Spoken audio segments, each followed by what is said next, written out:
Hello les amis, c'est HR, votre chroniqueur. Alors aujourd'hui je vais vous parler du film Dogman.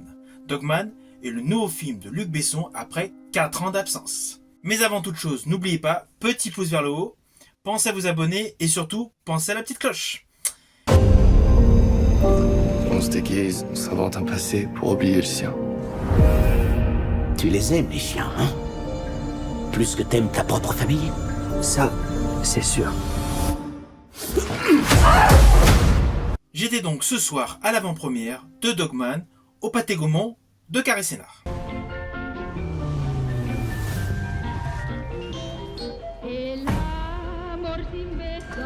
Voyez-vous, alors que le monde réel me rejetait constamment. Tu es le diable. Je vais te renvoyer à l'enfer. Je me suis adapté. Alors donc voilà, le film Dogman marque le grand retour de Luc Besson donc après 4 ans d'absence. J'avais un vrai hype de découvrir son nouveau film. Les enfants prennent l'affection où ils la trouvent. Ce sont mes bébés. Alors l'histoire est surprenante, je dirais même comme le début du film. En fait, le début du film n'est pas réellement le début de l'histoire. Assez vite, vous allez comprendre que Dogman est arrêté donc par les forces de l'ordre. Au bout de quelques secondes, il est interrogé par une psychologue et c'est là que on retourne dans le passé pour avoir le déroulé de l'histoire. Mais alors le déroulé de l'histoire, contrairement à la majorité des films de Luc Besson, se repose sur plusieurs temporalités. On se déguise, on s'invente un passé pour oublier le sien. Tu les aimes, les chiens, hein? Plus que t'aimes ta propre famille? Ça, c'est sûr. T'es méchant! Sale petite merde! Évidemment, le dialogue avec la psychologue et les différents éléments du passé vont être intercalés. Je ne veux pas vous en dire plus, vous me connaissez, je ne veux pas vous spoiler. Alors, mais ce petit détail dans le film, voilà, est vraiment surprenant par rapport aux habitudes de Luc Besson. Autre événement, on n'a pas de date exacte où se situe l'histoire, mais à cause de plusieurs éléments comme les cassettes vidéo, comme une plaque d'immatriculation enregistrée en 91, on est plus dans les années 90 selon moi. Après, c'est à vous de juger en observant le film. Alors, on découvre assez rapidement que le personnage Douglas est issu d'une famille très modeste. Il est violenté par son père et forcément, de fil en aiguille, vous le découvrirez, donc se retrouve avec les chiens.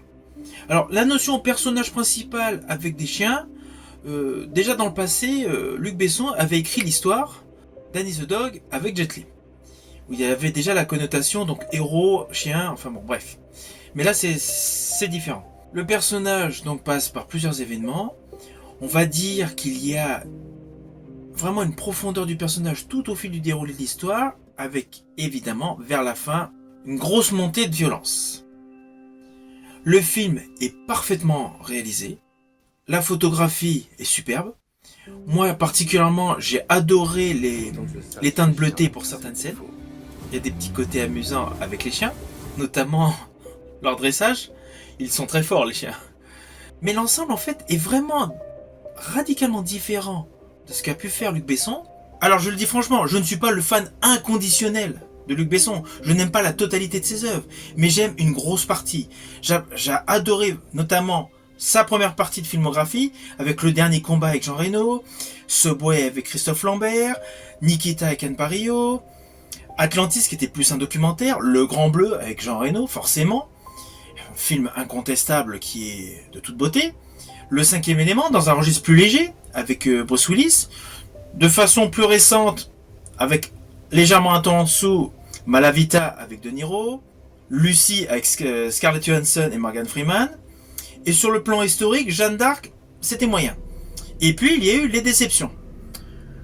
Les Arthur, ils ont leur public, mais ce n'est pas mon truc.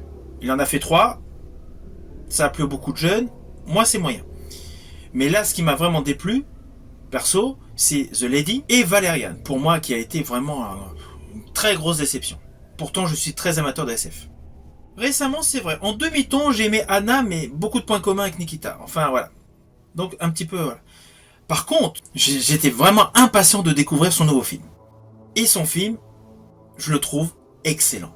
on retrouve les thèmes sombres de son début de carrière. Le personnage joué par Caleb Landry Jones n'est pas sans rappeler celui de Christophe Lambert dans Subway. Le côté voilà marginal, voilà ce jeu d'acteur, c'est étonnant mais vraiment complètement décalé avec tout ce qui peut se faire aujourd'hui. Alors concernant Caleb Landry Jones, c'est la grosse révélation du film. Alors certes, il a déjà pratiquement 28 films à son actif. C'est clair. Il a joué aux côtés de Tom Cruise dans Barry Hills. Il a joué par motion capture aux côtés de Tom Hanks dans Finch. Il a joué jadis dans le film d'horreur à succès Get Out. Mais là, son interprétation est beaucoup plus en avant. Il ne faut pas oublier qu'en 2021, au Festival de Cannes, il a eu le prix d'interprétation masculine pour son rôle dans Nitram, son premier grand rôle au cinéma. Son jeu d'acteur est parfait, du début jusqu'à la fin. Quand on le regarde jouer, quand on écoute ses répliques, sa gestuelle, il est dans son personnage, il vit son personnage.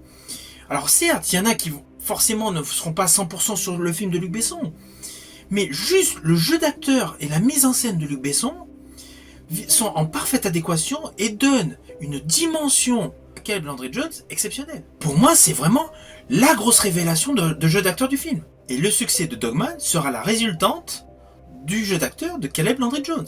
C'est indéniable. Alors concernant la BO du film, c'est de nouveau Eric Serra, le compositeur attitré des films de Luc Besson, qui s'y colle. Eric Serra avait fait d'ailleurs une très belle BO en 1989 qui avait eu d'ailleurs un César.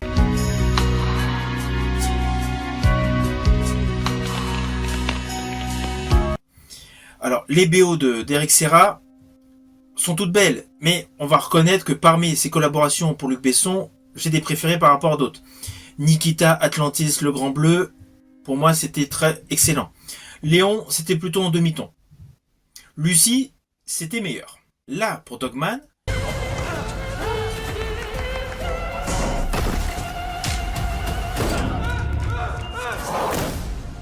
c'est plus pour accompagner des moments de suspense, de tension, de violence ou d'émotion. À cela s'ajoute à la BO des titres célèbres d'Edith Piaf, et je pense également au petit morceau qui vous fera sourire dans le film, la petite version étonnante de la musique du parrain. Au final, le film est bon, c'est un bon Luc Besson, j'ai apprécié ce film, le jeu d'acteur de Caleb Landry Jones est exceptionnel, je pense notamment aux interprétations qu'il assure dans un cabaret dans le film. Vous m'en direz des nouvelles en commentaire. Si vous avez le temps, je vous conseille grandement d'aller le voir. Vous allez vous détendre.